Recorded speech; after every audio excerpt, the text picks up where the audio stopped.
Muli po isang mapagpalang araw sa inyong lahat. Tayo po ay mag-aral ng salita ng Diyos. At ang atin pong talata, ito po isang napakagandang kwento. Ito po ay patungkol kay Jabez, kung paano ang panalangin niya ay dininig ng ating Panginoon. Pakinggan po natin ang kwento ni Jabez o kaya ay basahin po natin ito sa unang Kronika chapter 4. Basahin po natin unang Kronika chapter 4 verse 10. Pagpalain ninyo ako at palawakin ninyo ang aking lupain. Samahan po ninyo ako at ingatan sa anumang kasawi ang makakasakit sa akin. Amen. Ito po ay panalangin ng kanyang puso, prayer of the heart. Manalangin po tayo. Salamat po Ama, maging sa amin po ang aming pong panalangin, ang aming puso, Panginoon Lord, ay pagpalain din po ninyo ang bawat isa na nakikinig. Panginoon, ano man po ang dinidesire ng kanilang puso sa oras na ito, O Diyos. Nawa ito po ay inyong tugunin, Panginoon. Ano man po ang panalangin ng lahat po ng mga nakikinig sa oras na ito, O Diyos. Panginoon, nawa ay makasumpong kami ng katugunan ng iyong panalangin. Marami pong salamat, Ama, sa pangalan ni Jesus. Amen. Pagpalain po ninyo ako at palawakin ninyo ang aking lupain. Samahan po ninyo ako at ingatan sa anumang kasawi ang makakasakit sa akin. Ito po ay isang napakagandang panalangin, at nawa ay tayo man po ay may desire sa ating puso na ganito rin ang mangyari sa atin, yung pagpalain tayo ng Diyos at palawakin niya ang ating lupain at samahan tayo at ingatan sa anumang kasawian makakasakit para sa atin. Ito pong unang Kronika chapter 4 verse 9 and 10. Ito po ay kilala sa tawag na prayer of Jabez. Ito pong si Jabez ay nakilala hindi lamang sa kanyang mga great deeds, sa kanyang mga gawa, no? O buting gawa, kundi dahil din sa kanyang great prayer. Kaya po ang tekstong ito ay nagsasabi sa ating maaaring baguhin ng Diyos ang itinakda. Amen po? Yung pong takbo at kapalaran ng ating buhay sa pamamagitan ng panalangin ay maaari pong mabago. Amen? Ngunit hindi lamang basta panalangin, kundi panalangin tatawagin natin prayer of the heart o panalangin ng puso. Ang prayer of the heart, ito po ay isang panalangin sinasambit halos araw-araw, tahimik at nagmumula sa kaibuturan ng ating puso. Ang isang magandang ehemplo nito ay walang iba kundi si Jabez. Amen. Alam niyo po ba sa mga Hudyo, no, sa mga kaugalian ng mga Hudyo, yung pong pangalan, ito po yung mahalaga sapagkat ito yung nagdidikta sa kapalaran ng tao. Ayon po sa kanilang paniniwala na ang ibig sabihin ng Jabez ay pain o kirot at dusa. Sabi po sa unang Kronika chapter 4 verse 9, Jabez ang ipinangalan sa kanya sapagkat sabi ng kanyang ina, nahirapan ng kanyang ina nang siya'y pinaglihi. Nandalhin niya ito ng 9 na buwan sa kanyang sinapupunan. At nang iluwan niya ito at ng kanyang pinapalaki. In short, si Jabez ay ipinaglihi, ipinagbuntis at ipinanganak sa sama ng loob. Amen. Sa madaling salita, ang sabi nga po ay malas. At sa kanilang paniwala, siya'y susundan ng malas sa buong buhay niya. Ngunit dahil sa prayer of the heart, nabago na ang kapalaran ni Jabez. Amen. Sabi nga po sa verse 9, si Jabez ay higit na marangal kaysa sa mga kapatid niya.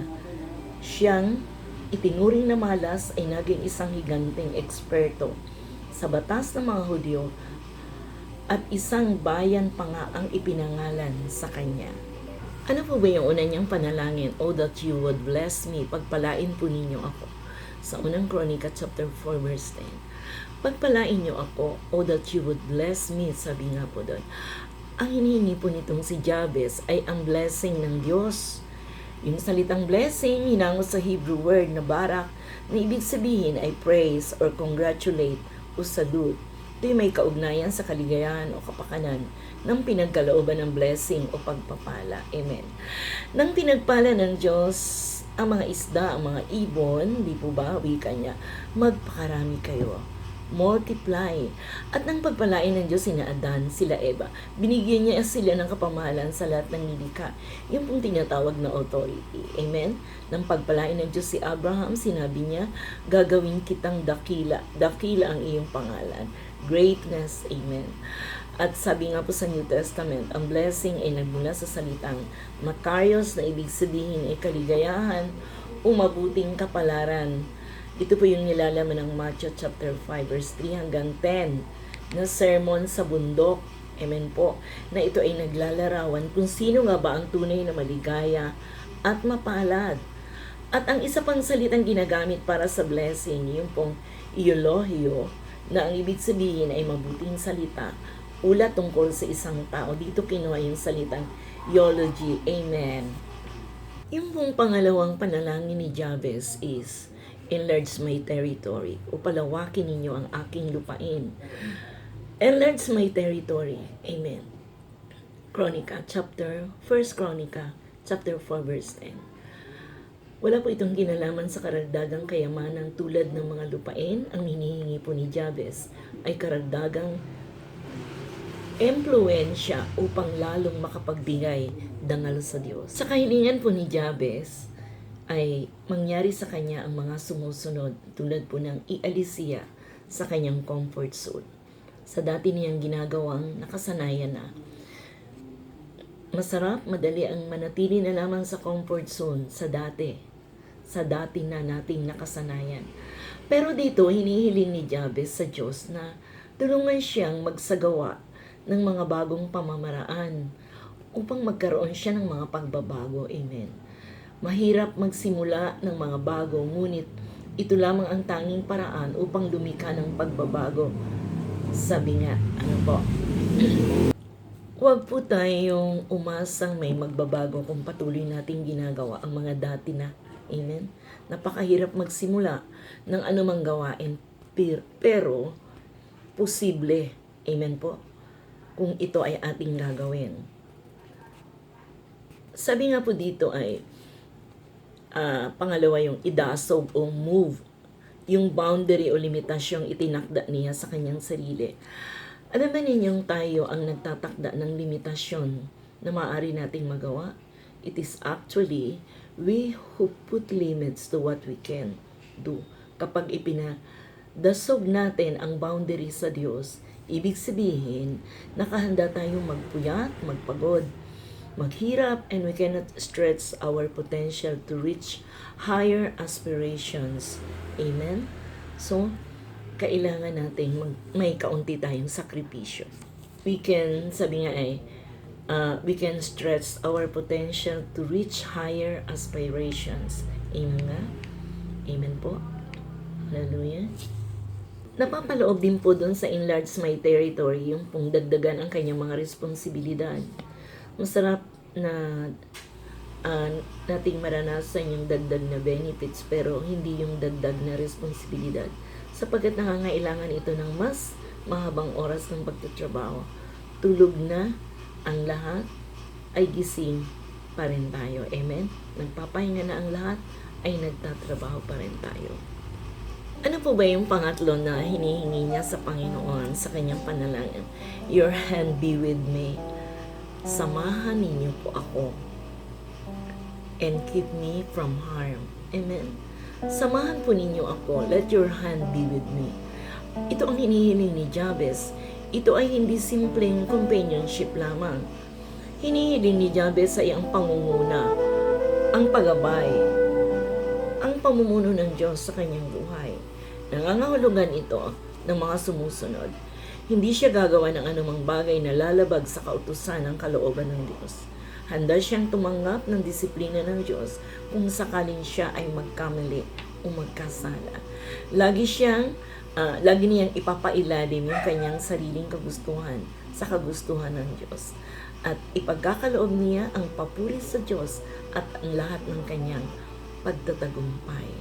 Amen. In short, ang nais mangyari ni Jabez ay total surrender to God. Ang ganap na pagsuko sa Diyos ang pinakang sikreto ng tunay na paglaya. Amen? Sapagkat ang ganap na pagsuko sa Diyos, ito yung sabing magkakaroon tayo ng tunay na kapanatagan. Na tanging siya lamang ang makapagbibigay ng tunay na kalayaan sa kapanatagang hindi maibibigay ng sanlibutan ito. Isa po sa kanyang panalangin yung sinabi nga po niya, keep me from harm. Ingatan po ninyo ako sa anumang kasawiang makasakit para sa akin. Ingatan po ninyo ako sa anumang kasawiang makasakit sa akin. Keep me from harm so that I will be free from pain. Ang tunay makapagbibigay sa atin ng matinding sakit ay hindi ang physical pain, kundi ang spiritual pain. Kaya tiniling ni Jabez na huwag hayaan ng Diyos na mapahamak ang kanyang kaluluwa, sapagkat ang higit na mahalaga kay Jabez ay ang spiritual blessings kaysa sa material blessings. Amen. Alam niyo po ba yung talatang sinasabi dun sa Marcos chapter 8:36? Sapagkat ano ba ang mapapala ng isang tao? Makamtan man niya ang buong daigdig, ngunit mapapahamak naman ang kanyang sarili. So alam natin, ang sagot ay wala, di ba? Ngunit tayo ay nasa panahon ng cross materialism na tila sabi nga ay ang material blessings ang higit na pinapahalaga ng mas maraming tao kaysa sa spiritual blessings. Madalas, ang halaga ng tao ay sinusukat sa dami ng kanyang pera sa bangko o sa dami ng kanyang savings account o sa dami ng kanyang investment. Sa dami at sa laki ng kanyang mga negosyo at maging sa popularidad at kapangyarihan. Di po ba ngayon ang mga tao ay masyadong conscious sa security? Pinangangalagaan ng tahanan para hindi mapasok ng mga magnanakaw. Nag-i-install ng CCTV cameras at nagpapatay ng mataas na bakod. Gumagamit ng mga heavy duty locks at umuupa ng security guard o nag-aalaga ng mababagsik na aso. Pero gaano ba natin pinangangalagaan na sinisecure ang ating kaluluwa? Tiyak ba natin hindi tayo magagalaw ng jaglo? Gaano tayo kalakas upang mapagtagumpayan ang mga pagsubok at tukso? Kung gusto, tayo na makasigurado sa ating physical protection, ay ganoon din sana tayo sa ating kaluluwa upang hindi tayo maagaw at mahulog sa kasalanan. At dito po sa unang Kronika chapter 4 verse 10, ipinagkaloob ng Diyos ang kanyang kahilingan. Tumutugon ang Diyos. Ano ang panalangin ng iyong puso? Ano ang lagi mong inuusal na panalangin? Ano ang sa tuwi-tuwi na hinihingi mo sa Diyos? Gaano kataimtim ang iyong panalangin at ano ang ginagawa mo upang iparating sa Diyos ang naisin ng iyong puso? Ano ang iyong hinihingi? Ano ang panalangin mo para sa iyong kaluluwa? Hindi humingi si Jabez ng material na bagay. Hiningi niya siya ay pagpalain. Hindi ni Jabez na gumawa ang Diyos ng deklarasyon para sa kanyang ikagagalak at ikakabuti. Hindi lang pansamantalang kasiyahan, kundi kagalakang walang maniw. Hiniling din ni Jabez na magkaroon ng karagdagang impluensya ang kanyang buhay upang lalong makapagbigay dangal sa Diyos at hindi sa sarili. Hiniling din ni Jabez ang pangunguna, ang paggabay, ang pamumuno ng Diyos sa kanyang buhay, na ang ganap na pagsuko niya sa Diyos ay magbibigay sa kanyang kalayaan at kapanatagan. Ito nakita natin at ating nabasa na si Jabez ay pinagpala ng Diyos, pinalawak ang lupain, sinamahan at inilayo sa kasamaan sapagkat siya'y nanalangin mula sa puso at sinusubaybayan niya ang kanyang panalangin ayon sa layunin ng Diyos sa kanyang buhay. Amen. Huwag po nating pagsawaang iparating sa Diyos araw-araw ng tahimik ang prayer of your heart.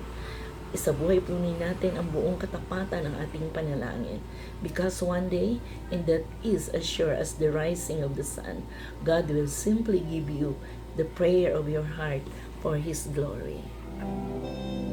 Amen. Nawa po ay napagpala kayo ng ating talata.